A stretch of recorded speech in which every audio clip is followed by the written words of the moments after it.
everybody, welcome or welcome back to the channel. My name's Nicole and this is Dusty Book Sniffers, and today we're here for week 2 of NetGalley November and all the things that I read, so let's get started.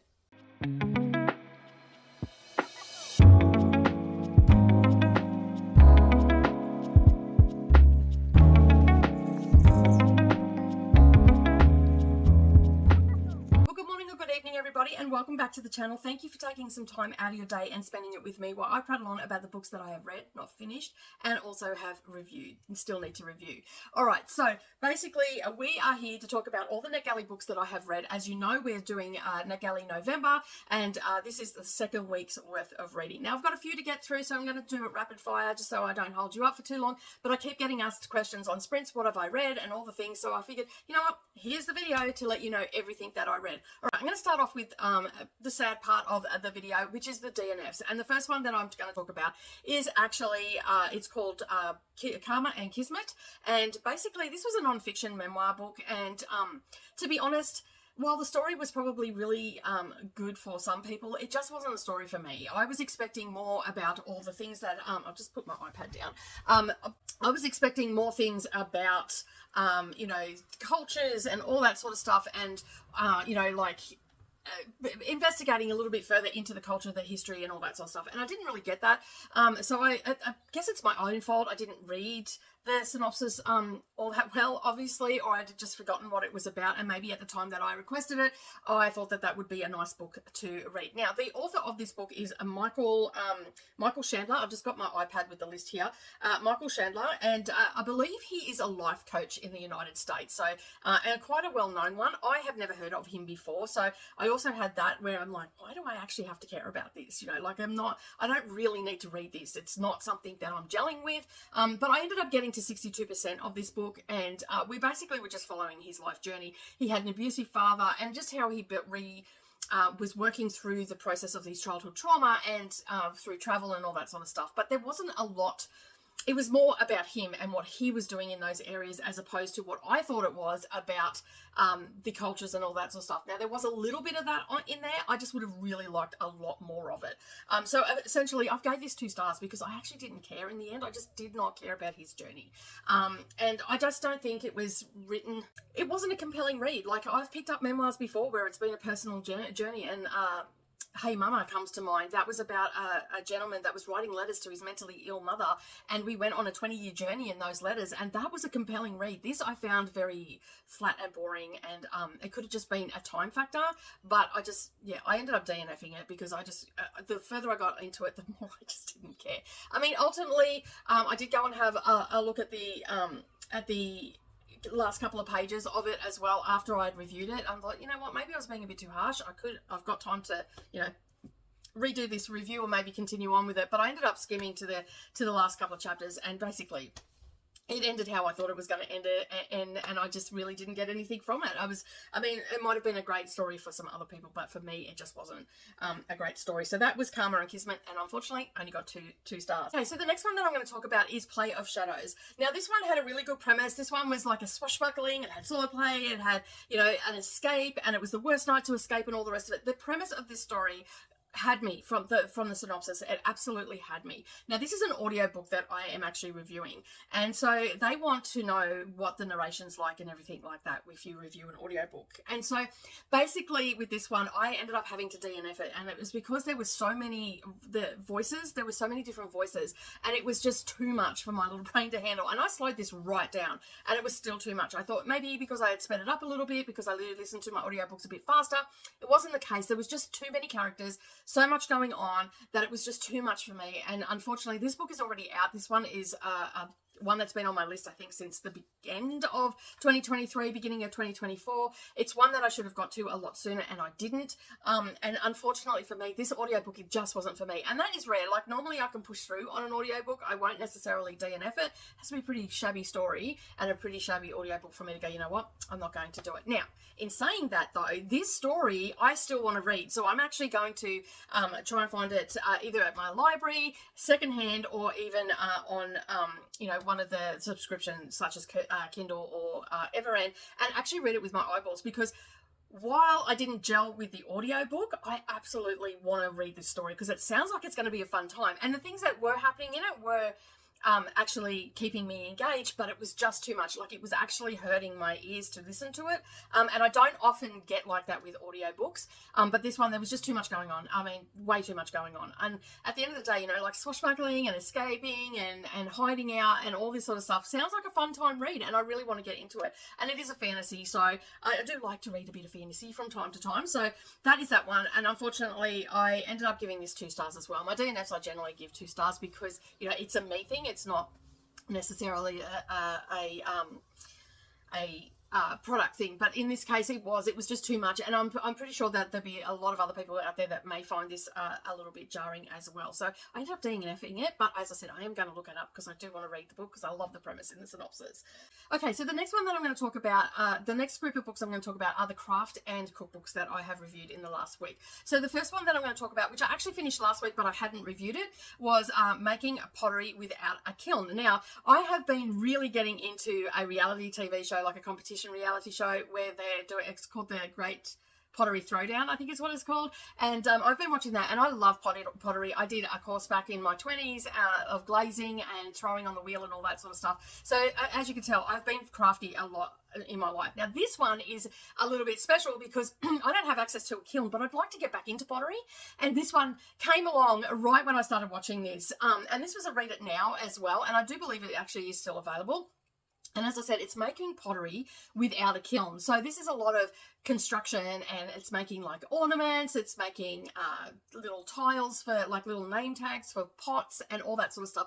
It was absolutely fantastic, and it was brilliantly laid out. It's got some beautiful pictures in it and all the things. So I gave this 5 stars, hands down, not a problem with that. It's got all the information you could need. It goes into about the different clays, it goes into the different techniques, and the best part about it is a lot of the tools that are used in this book are actually things that you can find around the home. So they use things like cookie cutters and, you know, knives and stuff that you use around the house, rolling pins, all that sort of stuff, and even down to the humble little napkin, taking designs off that and transferring that onto the clay for ornaments and things like that. So it's an absolutely cracker of a book. The photos are beautiful. It's definitely pleasing to the eye. It's one that you can have on your coffee table and just flick through from time to time. It's definitely inspirational as well, and I think that anybody that would like to get into pottery would absolutely love this. And it is a great starting point. So I've actually, as I said, I've given this one 5 stars, which is fantastic. A lot of the time I do give a lot of my craft books and cookbooks 5 stars because generally I'm looking for, you know, are they laid out properly? Does it make sense with what they're saying and all that sort of stuff? I was actually asked this on Sprints the other day, how I review the books and whatnot, and that's pretty much what I do. If it's a craft book, I have done a lot of craft in my life. If it's a new craft that I haven't done before, what I'm looking for is it explaining what the craft is. Can I shut that book and feel confident enough to walk in a shop and know what I'm talking about to get what I need to do this craft? And that's what I'm looking for in a book. If it's a craft that I've done before, such as patchwork or stuff like that, I pretty much know how a block's supposed to go together, so I will look at that and make sure that it's laid out in the proper because it's sort of like a jigsaw puzzle that you're putting together. So you want it to be in a particular order so it goes together well, so you don't have to unpick something to put something else on. Does that make sense? And then I will look at how they do the written instructions, because not only do they give you visuals and stuff like that, I want to make sure they're okay as well. And then I also look at the ease of how to find things in the book as well. Like, is the index really in-depth? Is it easy to navigate? Is it in alphabetical order? Is it at the back of the book, the front of the book? And all these things actually go towards, you know, the enjoyment of the book. And I'm looking at it not from an editorial point of view, from an enjoyment point of view. For me, if I was to walk into a store and pick this book up, am I going to enjoy it? And that's what I sort of want to convey to the people that may be looking at getting these. And then again, for the cookbooks, I do the same sort of thing. I'm looking for, are the ingredients easily accessible? Does it have stuff about tools? Is it geared towards a novice, or do you need to have some sort of cooking experience?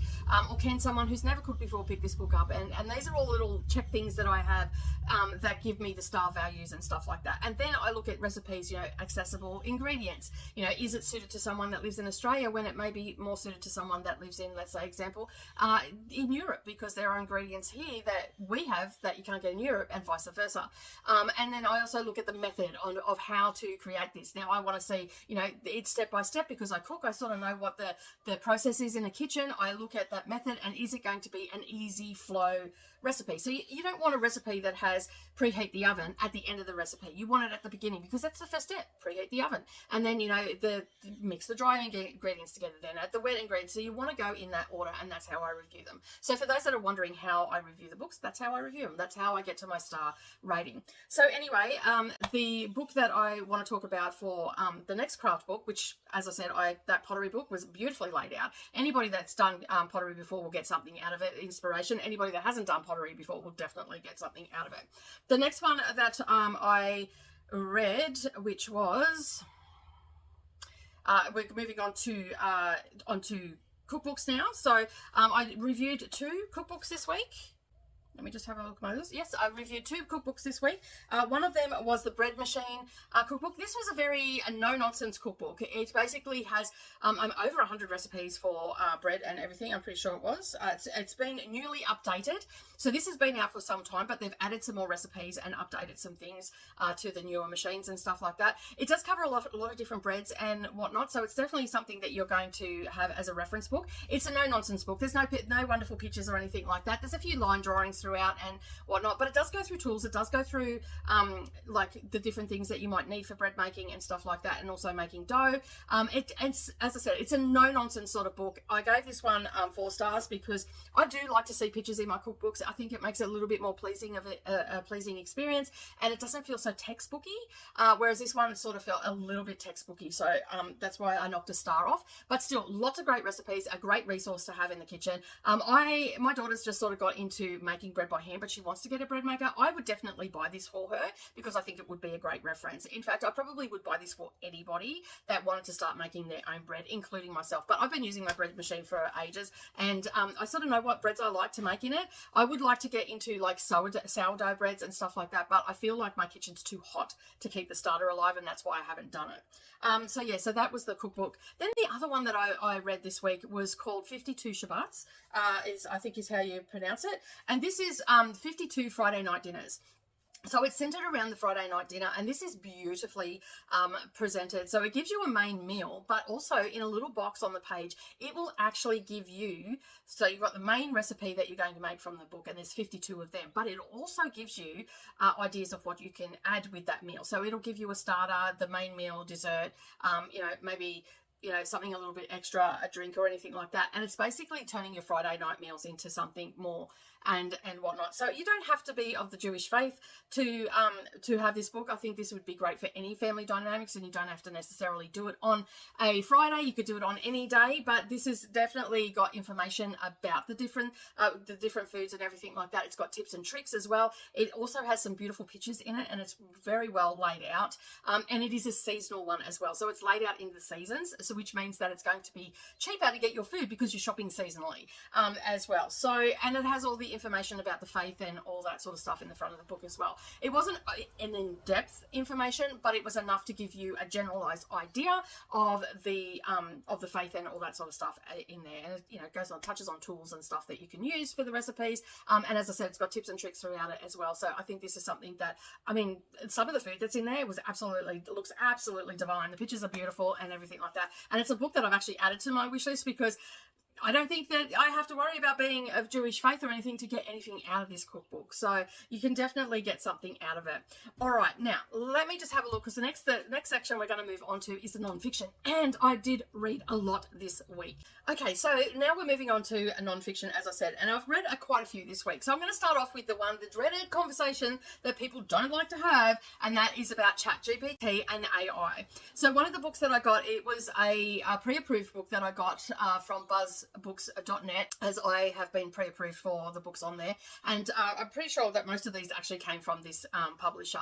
So basically the first one I'm going to talk about, as I said, is The Secrets of ChatGPT, is by Neil Dagger, and this particular author has several, I think 3 other books or 2 other books surrounding this topic. Now this one is about making money while you sleep, and it does cover things like ebooks and all that sort of stuff in it as well. Now I don't know much about AI or how it works or how you make money from it and all that sort of stuff, but it was really enlightening in a way that it shows you just how much AI you've already been using before ChatGPT come online to the masses. So, you know, things like Amazon, it uses an AI generated bot to talk to you in customer service. And so we've all had that experience with customer service where they use the bot and you get that, you know, they ask you serious questions, you answer the questions, they try to find the best solution, yada, yada, yada.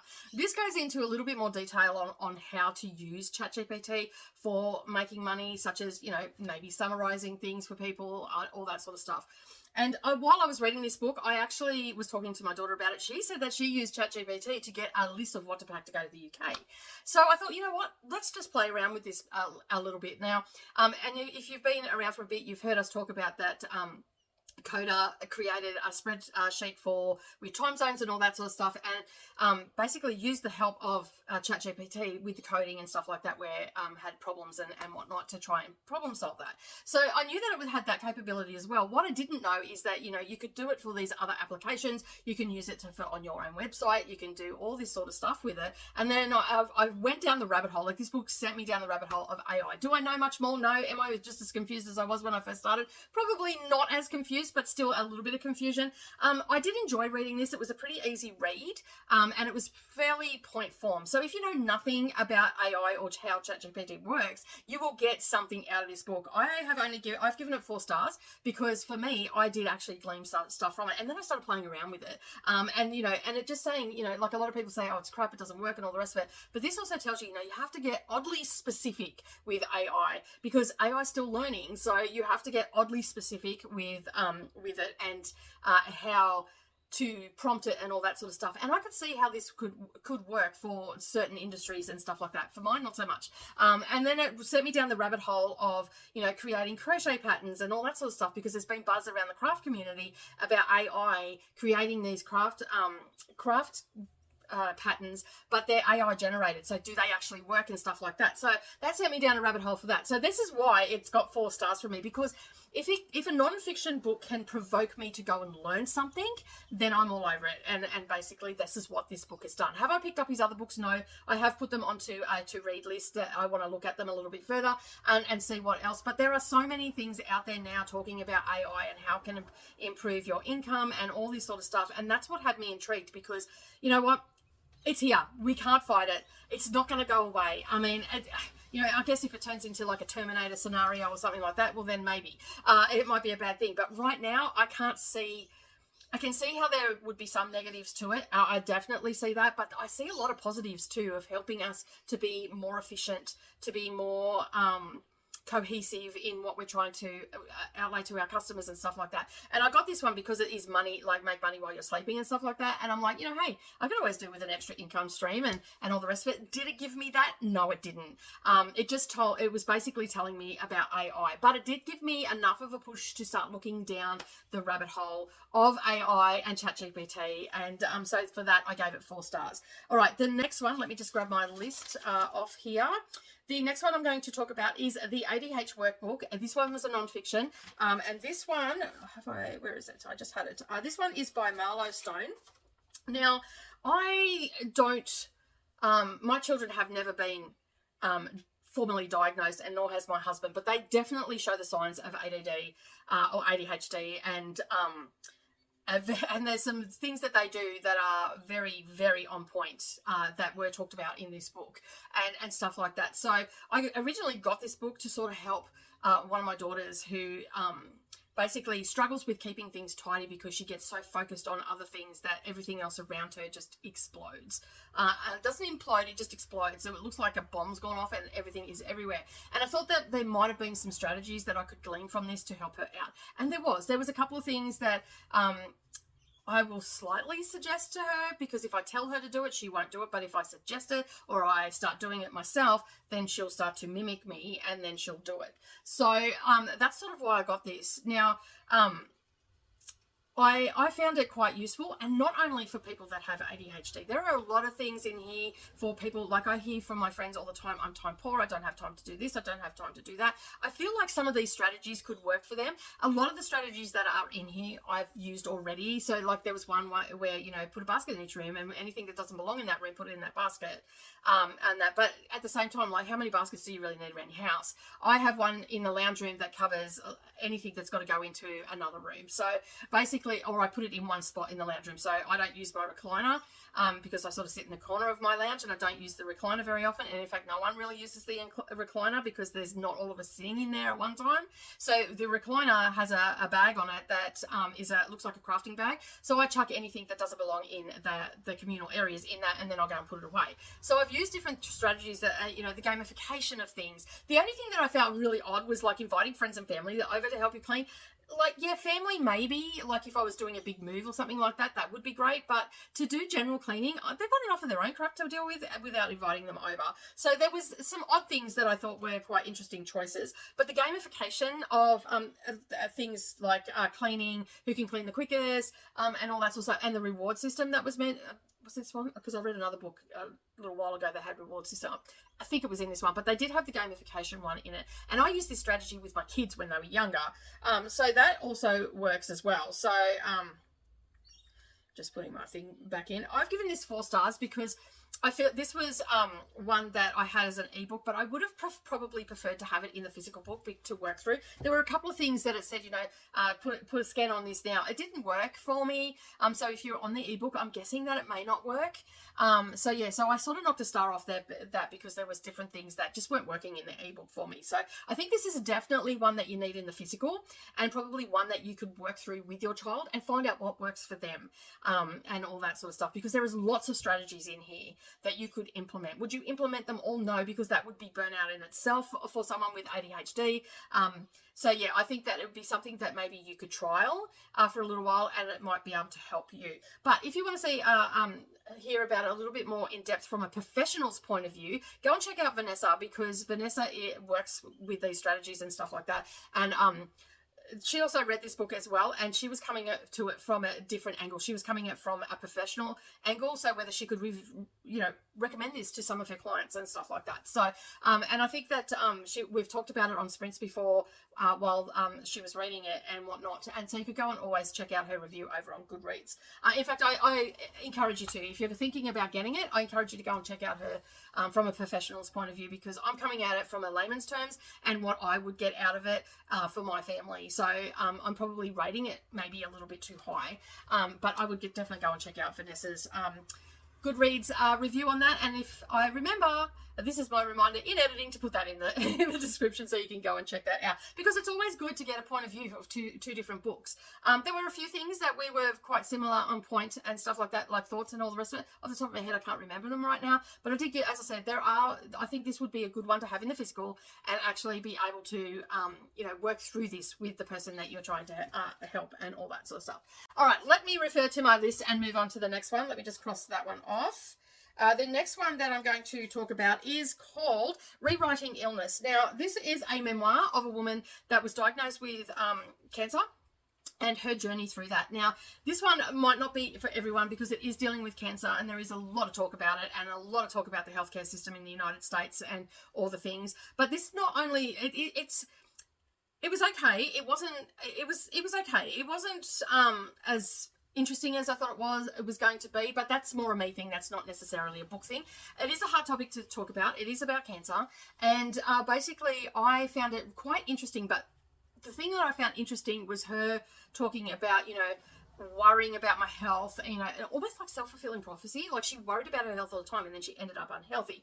And then also she was talking about in the book how, you really have to be your own advocate when you go to the doctor, because I have had it happen to me. I go in and say, this is happening, and I've been brushed off. And then I've gone 2 doors down the hallway to another doctor and say, hey, this is still happening. So, can we look into this? And this doctor's listened to me. So there are still doctors out there. And funnily enough, it was actually the woman that blew blew me off, not the man. So I actually now only go to the woman doctor for gynecological stuff, because that's the only person I can see in the practice for that. And I go to the GP for everything else, because I feel like he actually listens to me when I say, hey, this is what's happening. It doesn't feel right. Can we investigate it? And he's like, yeah, sure, no worries. Now, I mean, here in Australia, I can go and get a full workup of my blood for nothing on Medicare and stuff like that. I know that that's harder for other people, but you still have to be, if you don't feel right, you still need to advocate. And that's what I took away from this book. So I've actually given it 3 stars. It probably could have gone into a little bit more depth in that, but I mean, it's her story to tell. It's a memoir. So just because I wanted something more doesn't mean that I should get more. Sorry, I said 3 stars. I was looking at the wrong one. That was a novel that I reviewed this week. I'm actually talking about Rewriting Illness. I gave that 4 stars. And it lost a star because it didn't go into depth and that. But it did. I feel like it will actually bring it to the forefront for a lot of people. Hey, you know, I've got this niggling pain that I really probably should get checked out. You know, like it's been there far too long, because, you know, you should just go and get checked out. And I understand that not everybody can do that. That it is, you know, I am lucky enough to live in Australia, where our healthcare system, while it might be a little bit broken, it's still really good, and I have access to tests and stuff like that to keep myself healthy. You know, and be a bit proactive with my health. I know that a lot of people don't have that option, and that makes me extremely sad. Like, it makes me so sad that people just don't have that basic human right to that. But this book is touching on a tough subject and what she went through and all that sort of stuff. There is a lot of bits and pieces. She talks about hypochondria and all that sort of stuff. I didn't find that really interesting at all. Like, maybe the science behind, like the diagnosis behind it, I probably would have found a little bit more interesting. But there was lots of little things that she touched on in this book. But the most one that I took away was, you know, being your own self-advocate. And as I said, I gave that 4 stars. This was also an audio book as well. It's probably a book that I would have preferred in the physical, but it was great as an audio book as well, which is my preferred way of like listening to audio for nonfiction rather than reading it, because I sort of put it on and I go and do housework and all that sort of stuff. But this one, I felt like I needed to sit down with the book and really absorb it. And the author is Elizabeth Benedict, and she also narrated it as well. And she did a fabulous job. Like, I felt the emotion in the book. I felt where I should have been feeling sad, I was feeling sad. Where I was happy and elated, I was feeling that. Where I was feeling shocked and angry, I was feeling that. So she did actually a really good job of it. And I prefer, if I'm going to listen to a memoir, to have the author of the book, of the memoir, to read it as well. All right, the next one that I read was The Cure for Burnout. Now, this was fantastic. I've actually given this one, I've actually given this one 5 stars. Now, this one is written by Emily Ballesteros, and now Emily is actually someone that goes to big companies and talks to their execs and their workforce about burnout and how they can stop it from happening to them, and if it is happening to them, how they can readjust and get back on track and not feel so burnt out. It is definitely a self-help, like it falls into the self-help genre, but she has so many fantastic tips and tricks in this, and it's not just about yoga and meditating. And in fact, she opens the book up about, it gets so, because she suffered through burnout herself, and she opens the book up with her prologue or introduction saying how she just used to get so frustrated at people when they used to say, oh, do some meditation, oh, do some yoga. What if you can't meditate like me? And that resonated with me so much. I am such a fidget when it comes to meditating. I struggle to quiet the mind. I can get to 10 minutes and that's it. Then after that, I'm sitting there starting to think about all the things that I need to do.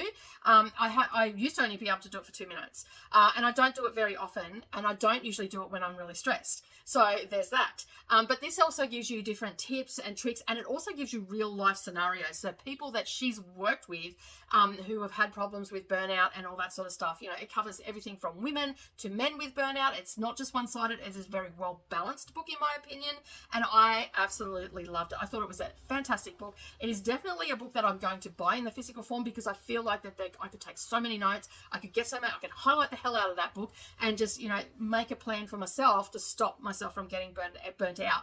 She even goes as far as to talk about when she went over to Spain and couldn't understand how a country could run when it shuts down for a couple of hours each day. And then when she got over in there into the culture and it closed down, it was still running, everything was fine, and people were going out midweek and staying out to 2 o'clock in the morning and enjoying their life and had a really good work-life balance and stuff like that. So it was quite surprising to hear it from her point of view as someone who has actually suffered with burnout, now helping others to overcome it as well. And the book is called A Cure for Burnout. So I felt like this was really apt for me because when it came into my life, I was feeling a little bit run down from work and all that sort of stuff because, you know, 2 channels and all that, and I just had to be a little bit kinder to myself. There was a few things in here that I really did take away from it. You know, resting when I feel like I need to be resting, because I stopped napping. I used to nap all the time. I used to always take a siesta, and that when I was younger, but my husband doesn't do that, and so I've sort of mimicked him a little bit, which couples often do, and so I'm not resting as much, and with an underlying thyroid condition I have to be very mindful of that. So, you know, this year and before I even read this book, and this was one of the strategies in here: rest when you need to rest. When your body is telling you need to rest, you can get back to it. You know, incorporate things to make you healthy and stuff like that. And if you think you don't have time, just go and do it. Just, you know, even if it's only for 20 minutes, just go and do it. You know, like people often say they don't have 30 minutes in the day to sit on a treadmill or a bike or go for a quick walk, or, you know, walk on the walking pads. Like, she gives you real life scenarios and also real life solutions to how to work through it and all that sort of stuff. So highly recommend this book. It's been great because I've been reading a lot of nonfiction this month. So that is a 5-star from me. And as I said, it's called it is called The Cure for Burnout: How Build Better Habits, Find Balance, and Reclaim Your Life. And that title just sung to me. And of course, I had it as an audio book on NetGalley and given it 5 stars. All right, now we're going to move on to the novels. Okay, so as you see, I have audiobooks, non-fiction audiobooks. Don't go for a very long time. I do listen to them sped up, and so I do get through them pretty quickly. And craft books and cookbooks don't take long. And some of these non-fictions that I've had in ebooks have only been like novellas and not been very long at all. All right, so next we're going to get into the books that I've read, the fiction books that I've read. So I'm going to start with Cypress Tombs. This was a detour that was put into the NetGalley November Discord, and so we have these little detours that throw us off track basically, but they're quick, easy reads. They're little novellas. So this one was, I think this one only came in at 70 pages or something from memory, and this one was following the story of, what was her name? Anyway, the main female character worked for the coroner, and she went to a party with her boyfriend, woke up the next morning bound and gagged, and she didn't know where she was. And that's how the premise of the story started. Then we started getting these little snapshots of people in the bayou that were finding bodies. And basically, we knew that from the synopsis that this girl had worked on these cases and all the rest of it. Now, I did not give this a very high rating. I think I only gave it, let me just find it. I only gave this a 2 stars. Now, the reason why I only gave it 2 stars is because I felt like the ending should have been at the front of the book. The book was a little bit disjointed. The storyline with the girl was not the main part of the book. We were finding out about the bodies and how they ended up there and all that sort of stuff. Those parts of the book were fantastic, absolutely fantastic, well flushed out. I thought that they were, it would have made a great novel if they had have built the story around those things instead of marketing this as a horror erotica, because I didn't find it, I found it more thrillery than erotic. So I think it may have been mislabeled. I think I said as much in my review. So that is what I've given that. I'm not really going to talk about much more because if I talk about any of it, I'm going to give it away. To be fair, I don't think it's really worth your time, but you know, if you're going to pick it up, have a look at it, give it a read. It's not a very long one, but just know that I feel like it's more of a thriller, and I think that was the general. Well, I know that Jess from This Kiwi also thought it was very thrillery as well, and we sort of had the same sort of opinions of it. I think the part where they were finding the bodies would have made a fantastic thriller novel because that was creepy. Like, it wasn't horror, but it was creepy. You know, give you the heebie-jeebies a bit. I wouldn't have. Definitely thriller, not horror. Okay, so that is that one. So that was a bit of a fizzer. The next one I'm going to talk about is In the Lonely Hours. Now, this one was really good. I actually really enjoyed this. Let me just find it. In the Lonely Hours is by Shannon Morgan. I've actually given this 4 stars. And basically, it is about a woman and her daughter are the main characters in this. Now, the woman was adopted as a child, but her very rich family have been keeping a track on her, and they've subsequently died, and she inherited a very gothic-looking castle on an island, and so she's gone and seen this lawyer, which they call the vampire because he's so old, and basically her and her daughter go to this castle, and they got a little bit more than they bargained for with this castle. Like, they went there with the idea of selling it because they didn't, like, what are they going to do with the castle? She's never lived a rich life or anything like that. In fact, she doesn't even know who her adoptive parents are. This is the mother. And so Neve, her daughter, is encouraging her to go there and have a look at it and all that sort of stuff, and to keep it. So we have that storyline, but we also have the storyline, another timeline of what happened in the castle, that because we have ghosts in the castle, so the ghost, it is haunted, and so we have a storyline of the people that are haunting the house, the castle rather, and also missing jewel that is somewhat, you know, like, bad things happen to the people that have anything to do with this castle and stuff like that. It was really well done. This was an audiobook that I got off the UK NetGalley, and I really enjoyed it because the narrator did some sound effects, because the mother would hear this sound and she did these sound effects in the background, which were quite creepy, like very creepy sounding. Like, if I had read this in the nighttime by myself, I probably would have got skeezed out a little bit and would have been looking over my shoulder and jumping at every sound. And the girl was actually feeling people, like the ghost touching her and stuff like that. So it was very suspenseful in that and creepy in that aspect as well. And then we had this added extra level of finding out about who these ghosts are and what the connection is to the two people that are alive in the castle. And then we also have the storyline of the missing gemstone that people are still looking for today. And so, yeah, it was just a great time. I had a great time reading it. I actually couldn't stop listening to it.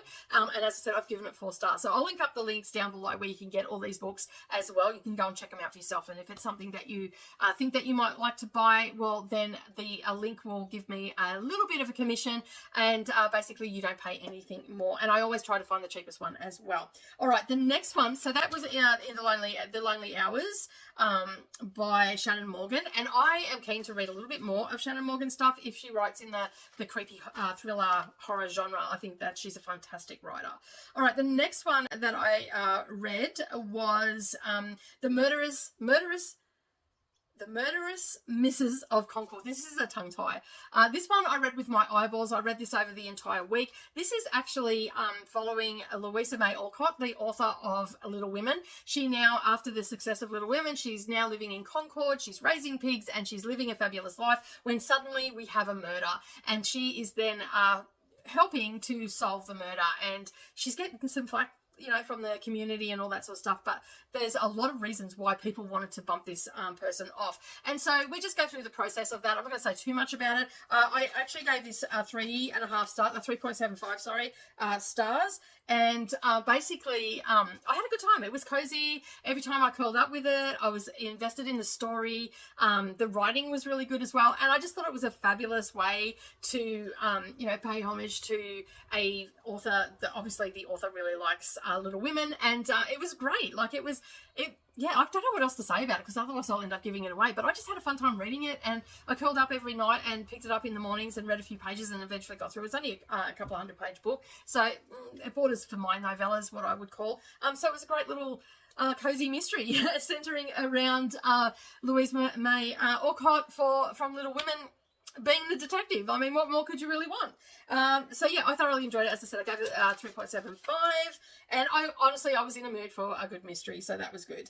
The next one that I read was Santa Overboard. Now this is book 2 in the where is it? Let me just find it. Santa Overboard. It's by Carolyn McBride, and Carolyn McBride writes Cicada Springs, and it is part of the Pontomac Shores series. So it is book 2. It is a holiday book. It's called Santa Overboard, and I actually had a pretty good time reading this book. I really enjoyed Cicada Springs. It was about 3.5 star rating for me. This one I've also given it a pretty good rating as well. Let me just get back to it.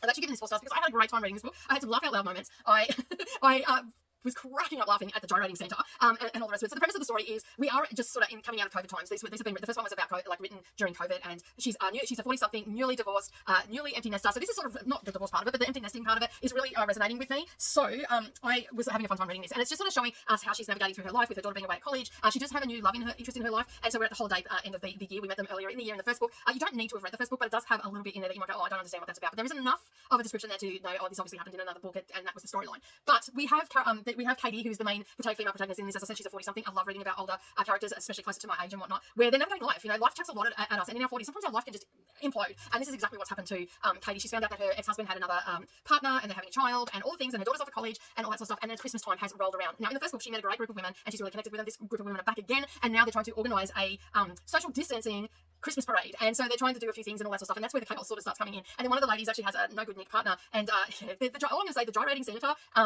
was so funny, just the way it was described. And this was an audiobook, and it's a read it now as well, so you can go and get it. I had a fabulous time. Reading is very subjective. I'm just telling you that I had a great time reading this, and a few other people have picked it up and said that they thought it was great as well. But you know what? If you are on NetGalley, you don't even have to request it. It's an audiobook as well, so you can get in, start listening to it, and have a great time. And when I picked that up, I felt like that I needed some Christmas in my life. So subsequently, that then made me go and watch a couple of really cheesy Christmas movies as well. So I'm getting into the festive season. But that is all the books that I have read this week. Let's have a look and see what that total is. 1, 2, 4, 5, 6, 7, 8, 9, 10, 11, 12. 12 books this week. So that's not too bad. That's like some of the cookbooks and everything I had started in the previous week, so that's sort of blurred over into this week because I hadn't finished them. You know, it might take me a couple of days to go over them, but I do them in the morning over my cuppa and stuff like that. I spend about an hour and a half on them in each morning, so it might take me 2 or 3 mornings to get through them. But that's why they end up with so many on my list. But as I said, that is it for me today. Now, as I said earlier, there are links up down below. You can go and check them out. You can go and check the synopsis and all the rest of it. If I went into every synopsis, we'd be here for days. So that's why I'm sort of doing rapid fire as rapid as I can do it. Go and check them all out. You can see what they're all about. Most of these books are out. Some are just about to come out or have just been released as well. I didn't go into detail because we know from the first video that most of these are backlisted or just about to pop out onto the shelves. You can go and check out all the other things that are down there. I've got my Amazon wishlist down there. I have Speechify discounts down there. I have Audible and Everend and all the things that you could possibly want if you're looking for are all down there. Go check it all out. Make sure that you also go and check out all the co-hosts from NetGalley November as well, because they're also linked up down there as well, along with our Discord for NetGalley November. And of course, I'm going to get out of here, go and make myself a cuppa. But as I always say, don't forget to like and subscribe this video, maybe share it with a friend, and as always, keep turning those pages, and I'll see you in the next video. Bye for now.